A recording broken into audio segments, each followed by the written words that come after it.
আসসালামু আলাইকুম। হ্যালো। আসসালামু আলাইকুম। আসসালাম, ভালো আছো? আছি আল্লাহর রহমতে ভালো। আব্বা আপনি কেমন আছেন? আলহামদুলিল্লাহ। আব্দুল সালামের অবস্থা কেমন?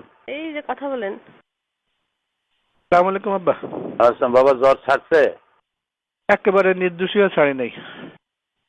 কিছু আছে এখনো? জ্বর আছে, তারপরে কিছু খাইতে পারতেছে না, বমি হচ্ছে সমানে। শরীরটা খুব দুর্বল করে দিচ্ছে নাকি? দুর্বল করে দিয়ে গেছে না একেবারে। আরে কদিন ধরে বিছানায় ফেলে দিয়ে গেছে। এটা কি জ্বর? কি বলে ডাক্তার? ওষুধপত্র খাইছো কিছু? হ্যাঁ, কালকে রাত্রে তো আমাকে শিবির নিয়ে গেছিল ডাক্তারের কাছে। সিজনাল জ্বর সম্ভবত ধরছে। আচ্ছা আব্বা, হ্যাঁ ওই যে ব্যারিস্টার রাজ্জাক সাহেবের যে অবস্থা দেখলাম, হ্যাঁ। আপনিও এরকম করলে তো ওরা তো আসলে কোর্টের আইনে তো মানবে না। আরে করুক আর না করুক, আমাদের চেষ্টা যা আছে তা করতে করতে কি? তা ঠিক। মানুষের হাতে চেষ্টা যা আছে মানুষ তো তা করে। তারপরে চাঁদপুরে কার একজন মাহফিল হচ্ছিল, সেখানে হয়তো এই যে শাহতলির পীর সাহেবের মাহফিল, সেটাও হতে দেয় নাই। না হতে দেয়নি।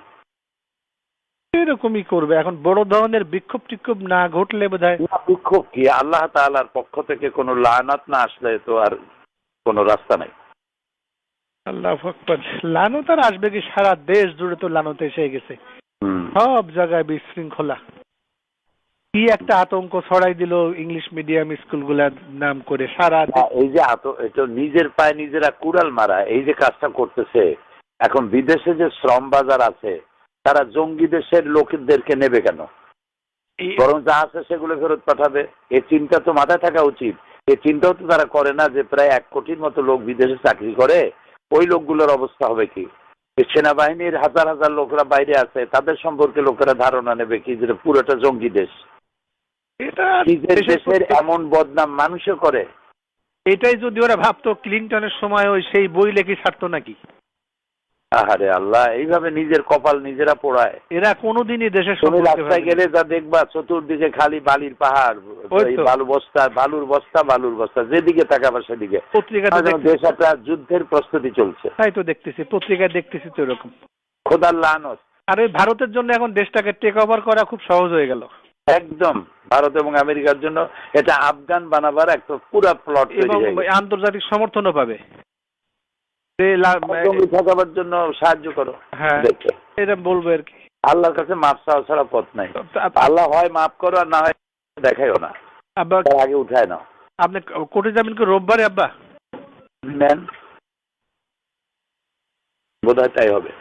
ও আমরা এদিকে শাকিল এদিকে বেটা, ওই যে আপনার ওয়েবসাইটে আব্বা আল্লাহর রহমত, শাকিল বসে কি করে গোতাগুতি করতে করতে একেবারে আপনার সকল বই ঢুকানোর ব্যবস্থা ওর মাথায় আল্লাহ কি দিছে, ও পারছে। আমি যেটা পারি নাই ও পারছে আব্বা। তাই বলো কি? আমার সাথে কথা বলেন। আসসালামু আলাইকুম দাদা। আসসালাম। শাকিল। জি দাদা। তুমি নাকি সর্বনাশ করছো? জি। কেমনে এত সর্বনাশ করলা? জি ইনশাআল্লাহ রহমত দাদা। দাঁড়াও। দাদা আপনি ভালো আছেন? হ্যাঁ, আল্লাহ ভালো রাখছে। কতগুলো বই ঢুকাইছো? দাদা আমি এখন সব ঢুকানো শুরু করবো। এই গোয়েবলসীয় মিথ্যাচারটা আমি পুরাটুক ঢুকিয়ে দিয়েছি। তাই এই যে গোয়েবলসি এটা ঢুকাইছো পুরোটা? জি। মাশাআল্লাহ মাশাআল্লাহ। তুমি কি খাইবা, চকলেট না আইসক্রিম? না দাদা কিছুই না, আপনার দোয়া করবেন। আচ্ছা আচ্ছা ঠিক আছে, তোমার জন্য একটা পুরস্কার পাওনা রইলো আমার কাছে। তোমার আব্বুকে দাও। জি আব্বা। বললাম যে তুমি কি খাইবা, চকলেট আইসক্রিম? না, ও একা একা বসে বসে কেমনে অনেক কিছু বের করে হঠাৎ বলতে যে আব্বা আমি পারছি না। আল্লাহর মেহেরবানি, তোমার জ্বর হোক আর যাই হোক, বাচ্চাগুলো তোমারে আল্লাহ ভালো ভালো বাচ্চা দিচ্ছে। আমি বললাম যে বাংলাটা তুমি সুস্থ হও, তাড়াতাড়ি ভালো হয়ে যাও। আমিন, আল্লাহ রহম করুক। আল্লাহ পুরো সুস্থ করুক। ওই ইংরেজিটাও দিয়ে দেবো নি আব্বা ওখানে। আর হোম পেজটা একটা লোককে দিয়ে করায়। হ্যাঁ, তারপর ইংরেজিটা দিলে আরো ভালো হইব। না, ইংরেজিটাও দিয়ে দেবো না, আর হোম পেজটা করায় এ করে তারপরে সকল বই দেওয়ার আগে একটা প্রিয়াম্বল দেওয়া লাগে, একটা ভূমিকা। জি জি জি জি, এগুলো দিয়ে দেবো না আব্বা সব। প্রত্যেকটা বই একটু ছোট ছোট ভূমিকা দিয়ে দেবো ইনশাআল্লাহ। ঠিক আছে, শুকরিয়া। আচ্ছা।